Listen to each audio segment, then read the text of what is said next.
Rate mo performance ko sa kama. Siguro ako. Ano? 0. Para kang manikin. Hindi ka gumagalaw. Kulang na lang. Pati yung pagkatapos natin, ako magugas eh. Napakatamad mo. Kung ano yung kinasipag mo dito sa bahay, yung kinatamad mo sa kama. 0. Hindi ko na dito.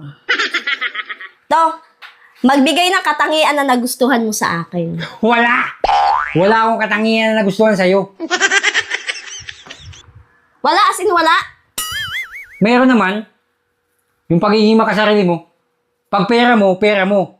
Pera ko, pera mo pa rin. Sabi. Kung may pinagdaraanan kang problema, ano yun? Ikaw. Ikaw yung pinagdaraanan ko problema. Tumabi ka pa sa akin. Wala mo. Ang laking problema mo. Kung alam mo lang. Ito na. Anong nagustuhan mo sa akin? Wala. Kahit isa, wala akong nagustuhan sa'yo. Kahit isa mag-isip ka, sige, bibigyan. Wala. Hindi nga. Hindi ko nga alam kung bakit nagustuhan kita eh. Bibigyan kitang oras, okay lang. Wala. Ito na, Kahit iba na lang. balibalik-tarin mo ang mundo, wala akong nagustuhan sa'yo. Wag na, ito na. Nasasaktan ka ba kapag nababash ako sa mga vlog natin? Hindi. Sa totoo lang, nagsiselebrate pa nga ako. Pinapainom ko pa yung mga kaibigan ko eh. O, inom tayo mga pre. Nabas yung asawa ko. Inom tayo, celebrate natin. Grabe, nagpa-party ka pa talaga, no? Nagpa-party talaga ako kapag nababash ka sa mga vlog natin. Talagang ugat. Tuwang-tuwa ako kapag nababash ka. Ito, ilaw ng tahanan o speaker ng tahanan? Speaker ng tahanan. Sobrang ingay mo. Daig mo pa yung speaker. Araw-gabi, matutulog na lang. Bunganga pa ng bunganga.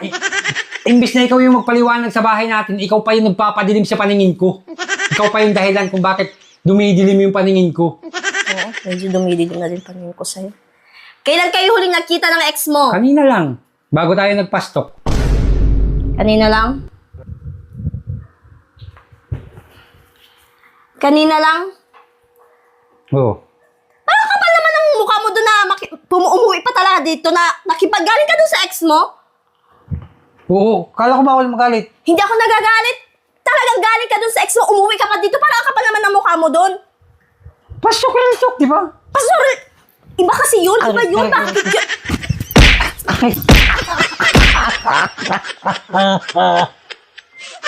Sabi mo walang magagalit. Pasok real talk. Nakipagkita ka sa ex mo, tapos umuwi ka. Kapal mo.